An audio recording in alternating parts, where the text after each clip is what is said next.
तमाम पार्टियां अलग अलग चुनाव लड़ती थी, वोट बढ़ जाता था तो बीजेपी सीटें जीत जाती थी, सरकार बना लेती थी। रेस में तो अकेले भाजपा दौड़ेगी और अकेले ही जीत जाएगी। जब नेता ही नहीं होगा तो पार्टी कैसे चुनाव लड़ेगी। अगला अरेस्ट वे हो हेमंत सोरेन साहब का करेंगे। ना रहेगी बांस, ना बजेगी बांसुरी। फ्री एंड फेयर इलेक्शंस ही नहीं होगा, लोकतंत्र ही नहीं बचेगा तो हमारे देश की जो नींव है वो हिल जाएगी। बड़े बड़े नेताओं पर मुकदमे किए, मनीष सिसोदिया से लेकर संजय राउत तक, राहुल गांधी से लेकर सोनिया गांधी तक, पी चिदम्बरम से लेकर फारूक अब्दुल्ला तक, अनिल देशमुख से लेकर नवाब मलिक तक, सारे जो बड़े शीर्ष नेता हैं अपनी अपनी पार्टियों के, उन पर मुकदमे दर्ज करे गए और केसेस को पकाया गया। पकाया इस तरह गया कि जब मौका मिलेगा, चुनाव नजदीक आएगा, राजनीतिक परिस्थितियां बदलती नजर आएंगी तो समन भेजकर उनको बुला लेंगे, एजेंसियों के चक्कर कटवाएंगे और फिर भी वो नेता नहीं माना तो उसे पकड़ के जेल में डाल देंगे। बीच एक बड़ी राजनीतिक डेवलपमेंट होती है, वो बड़ी राजनीतिक डेवलपमेंट है इंडिया गठबंधन का बनना। इंडिया गठबंधन के बनने से भाजपा पूरी तरीके से डर गई, घबरा गई और भाजपा को यह समझ में आ गया कि अभी तक वो ये तमाम पार्टियां अलग अलग चुनाव लड़ती थी, वोट बढ़ जाता था तो बीजेपी सीटें जीत जाती थी, सरकार बना लेती थी। लेकिन इंडिया गठबंधन बनने के बाद सारे एकजुट होकर अगर चुनाव लड़ते हैं, भाजपा के एक प्रत्याशी के खिलाफ इंडिया गठबंधन का एक प्रत्याशी चुनाव लड़ता है तो भाजपा की सीटें कम होती हैं और भाजपा हार के नजदीक आ जाती है और लगभग हारती हुई नजर आती है। यह डर कहीं ना कहीं बीजेपी को सता रहा है। जो मेन नेता हैं इंडिया गठबंधन के, उन्हें पकड़ के जेल में डाल दो। जब टॉप नेता जेल में डाल दिया जाएगा तो वो चुनाव कैसे लड़ेगा? वो तो कोर्ट कचहरी, वकील, एजेंसी, जेल के चक्कर काटता रह जाएगा। पार्टी कैसे चलेगी? तो यानी कि अगर इंडिया गठबंधन के एक एक नेता को, जो शीर्ष नेता है, टॉप लीडरशिप है पार्टी की, या पार्टी का मेन मुखिया है, मेन अध्यक्ष है, अगर उसे ही पकड़ के जेल में डाल दोगे तो रेस में तो अकेले भाजपा दौड़ेगी और अकेले ही जीत जाएगी। जब रेस में कोई दौड़ेगा ही नहीं उनके साथ तो अकेले ही दौड़ेगी और अकेले ही जीत जाएगी। पहला अरेस्ट दिल्ली के मुख्यमंत्री अरविंद केजरीवाल का भाजपा की एजेंसियां करने जा रही हैं।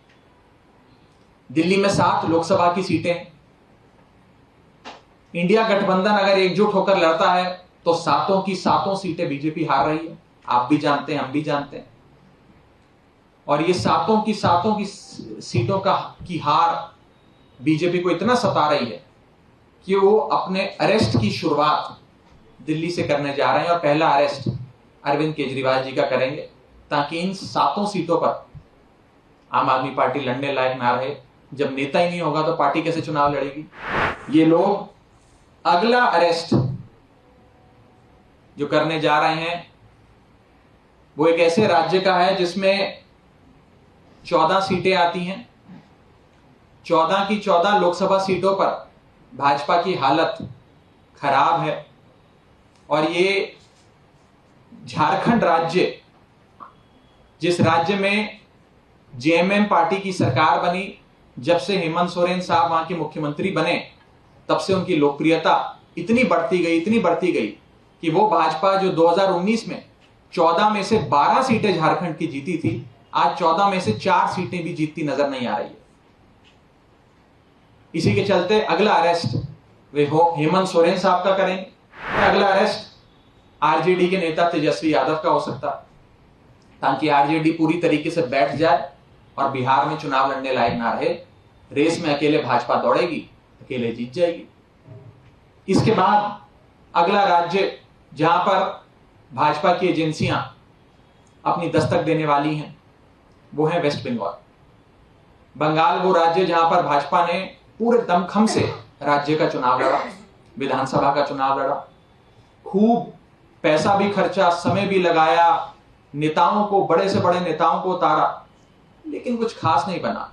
और ममता बनर्जी की तृणमूल कांग्रेस बेहतरीन मार्जिन के साथ विधानसभा की सीटें जीती और अपनी सरकार बनाई। तो वे समझ गए कि बंगाल में ममता बनर्जी को हराना मुश्किल है। अल्टीमेट गोल, जो सबसे बड़ा उद्देश्य भाजपा का है, वो ये है कि एक ही पार्टी इस देश में बचे और एक ही नेता इस देश में बचे, बाकी सारी पार्टियां समाप्त हो जाएं, कोई पार्टी कोई भी राज्य में चुनाव लड़ने लायक ना रहे, ताकि ना रहेंगी विरोधी पार्टियां, ना लड़ पाएंगे विरोधी पार्टी के नेता चुनाव, ना रहेगी बांस, ना बजेगी बांसुरी। ये हमारे सोर्सेस पुख्ता तौर पर हमें बता रहे हैं कि आने वाले समय में ये सारी चीजें इसी श्रृंखला में, जिस ऑर्डर में मैंने आपको बताया है, ये सारी चीजें होने जा रही हैं। ये बेहद खतरनाक है, देश के लोकतंत्र के लिए खतरनाक है। अगर देश में पार्टियां ही नहीं बचेंगी, नेता जेल में डाल दिए जाएंगे, नेता ही नहीं बचेंगे,